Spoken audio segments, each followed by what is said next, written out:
YouTube, what the crap's going on? HeirofCarthage here, back in Total War Warhammer. I do have this game paused. We're going to take a look at a replay, but I'm going to tab out for a minute, and we're going to take a look at a mod. And the mod we're going to be looking at today is Blades Balance Pre-Alpha Patch 1. So many of you know the Blade Balance mod that was done for Rome 2, which I used quite a lot back in the day whenever I was still playing a lot more Rome 2 online. And here he's made a mod for Total War Warhammer, and I'm just going to talk through a couple of the key points real quick. So in terms of some of the changes, fatigue penalties for shooting arrows, rockets, whatever, has been lowered from 23 to 5. So it's basically slightly higher than the fatigue penalty for running. Morale penalties for general died recently lowered from 16 to 12, and that's probably to try and keep the fights lasting longer if a general gets taken out early. And then General fled recently, penalty lowered from 16 to 11. And there's a ton of changes to magic. So like a whole bunch of changes. I'll hit some of the high points. So Spirit Leech had a mana increase, and then Spirit Leech. Oh, the upgraded and the standard cost for Spirit Leech was increased from 10 and 12 respectively. Used to be 7 and 10, so it costs more to use Spirit Leech. Let's see some of the other stuff. Curse of the Bad Moon has increased damage. If we go through some of these others, let's see what other kind of stuff in here. Fate of Buna, damage is reduced by a third. Let's see, Foot of Gork, the AP damaged was doubled. There's a ton of these changes, and I'm not going to hit all of them. I'm just trying to give you all an idea. But basically, it looks like he is boosting area of effect spells and making them stronger and decreasing the direct damage spells. And then there's a few changes. So Demigryph Knights with halberds got priced from 14 to 1800 because they're such good cavalry. Let's see if there's any other key units. So Grudge Throwers and Organ Guns got more AP damage. Gyro Bomb increased AP damage. It originally had 0 base and 0 AP. So apparently he's giving the bombs actual damage. Orcs, let's see, Grengor had his cost reduced from 17 to 1500. Vampire counts, Cryptor morale is reduced some. Bretonia, Blessings of the Lady given to all Grail Knights. I don't know exactly what that is, but and then Chaos, you have Chaos War Hounds price was reduced, obviously to give them a little more mobility, and the Poison War Hounds also reduced in price. Chosen, price reduced to 1100 from 1300. Marauder Horsemen were reduced to 550, and the axe, throwing axe version reduced to 600. So just some changes that what he feels is going to maybe put the game in a little bit more balanced state. So now that we've covered that, let's jump into the replay. It's going to be a pretty entertaining replay. Like I said, Blademaster is the one leading Chaos here. I'll introduce you to his army. He's got a line of Chaos. He's got a line of Chaos Marauders up front. These guys are going to be, just kind of the initial line, soak up some damage, dish a little damage against the. Against the vampires, sometimes it can be good to have units for tanking out some of their throwaway units. He has a lot of Forsaken, and these Forsaken are like big-time damage dealers. They're almost kind of like Berserkers. He's got some Chosen supporting the Forsaken.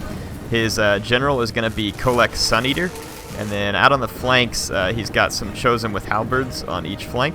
And if we take a look at what's going on the far flanks, he's got a Marauder Horseman with throwing axes, and they're going to be distracting what's 2 units of Vargeist and a Cryptor, and then on the other side of the battlefield for the vampires, there are more Vargeist and then Manfred von Karstein and a Hellsteed. We look at them. The main line is zombies. This is a really cool map, by the way.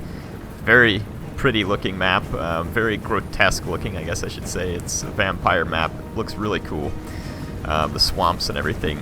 So he's got Graveguard with great weapons, quite a few of them, to support his main line of zombies, which are just going to be HP sponges. More Cryptors on this flank, and then, like I said, over here, von Karstein is flying with a group of Vargeist for protection. Probably not a bad idea. Von Karstein's going to immediately fly up, and he's going to lay down a Fate of Buna on these Chosen. So in normal Fate of Buna, these guys would have been very close to dead, so this is still going to damage them heavily, and it's going to make them less effective in combat, which for the vampires is good because the Chosen's a pretty strong unit. The Chaos Warriors do come with very good infantry. You'll notice that Blademaster didn't adjust the cost of their infantry too much. He did a little bit with the Chosen, but not a whole lot of adjustments to the Chaos Infantry, and I think that the idea was to give them slightly cheaper mobility so that they can support some of their better infantry. And then also with area of effect spells being buffed, it'll make their magic a little more useful, other than everything just needing to be Lore of Death to be useful. The Vargeist are getting poked at basically by the Throwing Axemen, and they've done some damage to one of the Vargeist, which is always a good trade because the horses are a lot cheaper. Here comes the first missile spell. It's a fire area of effect spell that drops here, and it didn't really land any major hits. Let's see if it did some damage to these units as they walk through it. No, it didn't land any major hit there, though. It was kind of a miss. You've got von Karstein still flying around back here, probably just kind of scouting out and thinking how to best use his Winds of Magic. That you can see the Fate of Buna, when complete, leaves about 2,300 hit points on the Chosen. And it's going to use up 13 mana still, which is quite a bit. So over here, some Chaos War Hounds, the poison version, are going after the Vargeist. The Vargeist aren't going to have any problem settling the score with those poison War Hounds. There's kind of a square or a showdown here in the front. This one Vargeist over here is crumbling, going down to some Chaos with Halberds. So both these factions, neither one is really a skirmish faction. Here comes a spell on another Chosen, so this is going to be another Fate of Buna. So basically, Granitor targeting down the Chosen, and here comes a Bombardment that is going to connect. Let's watch this one. This is another Fire Bombardment. So it is going to connect pretty well with this Graveguard right on top of it. Let's take a look at the damage done. It's pretty significant. It took them down to about half health. So you can see the area of effect spells definitely becoming powerful, yet still have to be aimed. Here you got some Forsaken engaging Cryptor, is going to be supported by Chosen. And then along the main line, you've got your Graveguard with great weapons going up against the Marauders. I want to say there is at least one unit of Marauders, yeah, right here with great weapons. And then you got Kolek Suneater coming in to support this flank. There's another Bombardment being called in right here, and it's going to be right into the midst of combat. So you can see that that one's going to actually put a hit on quite a few of these vampires. Then you got Kolek Suneater here, busting his way through a bunch of undead units, splattering Graveguard. And there's another Fate of Buna used right here on this Forsaken. It was doing quite well in its fight, and that Fate of Buna was very timely, and it's going to turn the fight against them and basically give the vampires a bit of a victory over here. We got Vargeist coming here into the back of these Forsaken. So Vargeist should get a pretty good charge. In extended combat, not exactly sure how that'll go down. Kolek's going to come support, so he'll help get rid of these Vargeist for sure. Kolek is going to be brutally powerful, and there's no Spirit Leech being used. I don't know if that was just a courtesy from the vampire, or if he just felt like his mana would be better spent elsewhere, since it costs more to do Spirit Leech. So let's take a look at some of these other engagements. You got some Chaos Marauders, or some Chaos with Halberds coming in over here to help deal with the Vargeist. They ought to do very well against Vargeist with their Halberds. I would think they bring this down pretty quick, especially if they jab one of those Halberds into the Vargeist anus like they've been working on. Kolek, on the other hand, is going to be difficult for the vampires to deal with. There's no missiles, there's no artillery. Basically, magic is your one bet against him, and Kolek does have a rechargeable lightning spell that he can call in. It does not use Winds of Magic, so it's something else to be aware of. And here comes a Bombardment, and it is going to be another Fire Bombardment. It's going to come down all over the top of Kolek, which is definitely going to do some damage to him. And it's going to kill my frame rates, like, all the way down to 5 in the middle of that. Good grief. I went from like 60 frame rates down to 5. Or 60 frames per second, sorry. So yeah, the fire effects there definitely taking their toll on my system. And Kolek took some pretty serious damage out of that, but all the units around him got burned up something fierce. Let's see how the fire sorcery's only got 14 kills, but I think he's dealt some pretty serious damage with those spells. Let's get back down into combat here. Looks like another Fate of Buna over here on the Chosen with Halberds. Oh, or that's a Chaos Warrior with Halberds, sorry. And that's going to be devastating. They're engaged with Graveguard with great weapons, and getting hit by that Fate of Buna is definitely going to turn that combat around, and giving this Graveguard with great weapons the potential to probably win these infantry fights over here. And then you got von Karstein down here with some zombies, keeping the Lore of Fire wizard pinned down, and basically trying to rout him. So von Karstein should do pretty well in this as long as he can stay away from Suneater, which he should be able to. So getting that wizard off the field is going to be important so that Blademaster doesn't have that fire magic anymore. It's a very close fight. There's kind of units just all over the place. Some Marauder Horsemen back here, some War Hounds that came back from routing, some more Marauder Horsemen over here. Kolek is being used in the center to just kind of pick away and poke away at these undead units. This Grave Guard's going to get his attention. He's going to come in here and start hammering these guys. Really a cool looking unit. Here comes the lightning spell from Kolek. Doesn't look like it was too big of a hit there. Just a few zombies over in that vicinity. So it's going to have to recharge. And I think that the cooldown on it is pretty long. It's not super short. No, Kolek is obviously a very powerful melee lord. Very powerful melee lord. If he can get into the right engagements, which is mainly versus infantry, he's going to do pretty darn well. Lots of hit points, lots of splash damage. I mean, all the stuff that you would want against, say, like an infantry blob. You can see that he's easily pushing these Grave Guard with great weapons around. Not going to be an issue. So Kolek's racked up about 127 kills. Otherwise, the vampires are trying to deal with some of this cavalry out here. The Marauder Horsemen got caught here, and I don't know if they'll try and pull away or not. But you've got men from Von Karstein coming in with a rear charge that gets rid of some of these Chaos Warriors. And let's see if it broke their morale. It did. So Von Karstein breaking the morale of these units out here and able to start chasing them off. There is one Grave Guard with great weapon out here that did win that fight earlier that was over on Blademaster's right flank.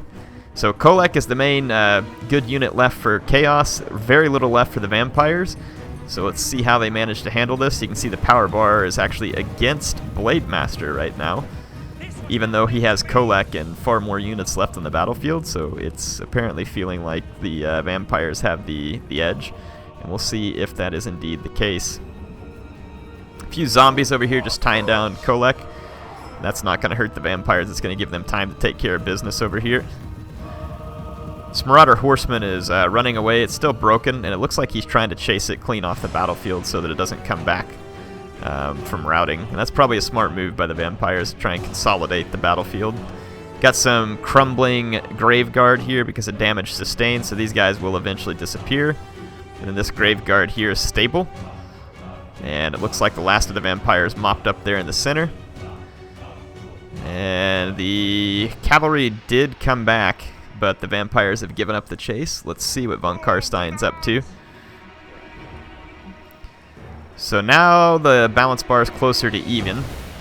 And over here we've got Von Karstein casting a spell, and it is a Raise the Dead spell. So let's check out the zombies coming up out of the ground. So he's going to raise up a unit of zombies. This is not a bad plan.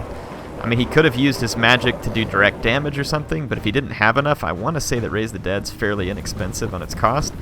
And now he's got a unit of zombies to kind of tank some damage, which I don't think that was a bad choice at all on the part of the vampires. Blademaster does have 8 winds of magic, but he does not have a wizard anymore to use it. Let's see over here, the Throwing Axe Horseman attacking the unit of Grave Guard. The Grave Guard getting a Red Fury here, which is giving them a charge bonus and extra armor piercing. That would have been nice for them if they could actually be in combat, but right now they're unable to get into combat. See, this battle definitely taking longer because the lords weren't sniped out immediately at the beginning of the battle, which does, in my opinion, make the Warhammer battles quite a bit more interesting. Let's check it out. Von Karstein comes down into combat, and Kolek is going to come try and smash him with the hammer. Fortunately for Von Karstein, he's pretty quick on his health steed. He's able to get back up in the air. Here comes the unit of zombies. Except, nope, looks like the vampires are pulling back. Chaos is going to be pulling their troops over to meet the vampires in combat. So Chaos unit's definitely wavering. Kolek has 152 kills. Another unit of zombies raised from the dead. So now the vampires, it looks like on the power bar, it's giving a pretty solid advantage to the vampires at this point. To me, it kind of looks like Chaos could potentially pull this off, but it's going to depend on the morale of their men. If some of their men start to break, the army losses penalty is going to come into play, and that's where I think raising these zombies was handy. Just having these extra men is going to help a lot with the power bar, and Chaos obviously does not have that option. Let's watch what happens. Here comes the Forsaken charging into the zombies. You can see Von Karstein hanging out behind, coming in for a charge here, probably trying to break the morale with some of these Chosen. And then Kolek is going to chase him off. Oof, potentially taking a lot of damage on Von Karstein here. And Von Karstein, though, luckily, again, going to get away before he takes any big hits. The cavalry sent in to pin him down, but very, very close there. Von Karstein gets away. So that's very fortunate for the vampires. The zombies, of course, are wavering and stuff, but that's the thing, is that they have to crumble before they completely go away, which means that Von Karstein's going to come back in for another charge here, and if he can, like I said, just break the morale of a couple of units, it'll be over. And Von Karstein is breaking the morale of some of these units back here. So the Chosen are shattered, and if these horsemen shatter also, we're going to see, ooh, nice lightning spell there from Kolek onto the zombies. But it's looking like it's probably going to be too little too late. We got a lot of wavering chaos units, and the penalties are about to start stacking up. So there's 1 minute left on the timer here. Let's see what happens. Again, very close fight. The fresh unit of zombies here is going to be a problem for chaos because it's another 6,300 hit points.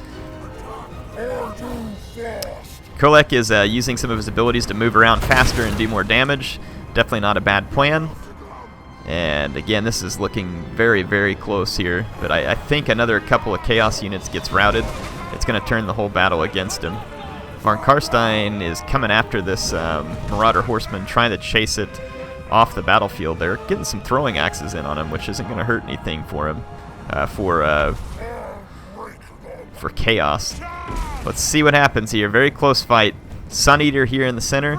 But, I mean, it just shows the power bar ticking more and more in favor of the vampires.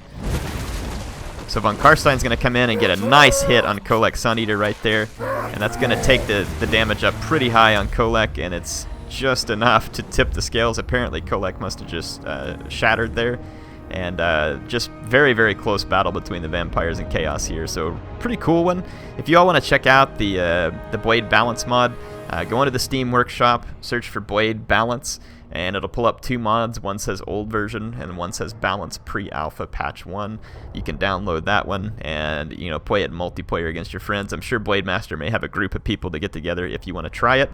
It is obviously, of course, optional, but wanted to throw that out there. The Rome 2 Blade Balance mod I enjoyed a lot. This one does seem like it has some potential to kind of change a little bit about the way the game plays, so if you like this kind of thing, this might be for you. If not, don't worry, I'll be playing some games on the standard game as well, and give you all a chance to see some of that. HeirofCarthage signing off for now. I will see you next time.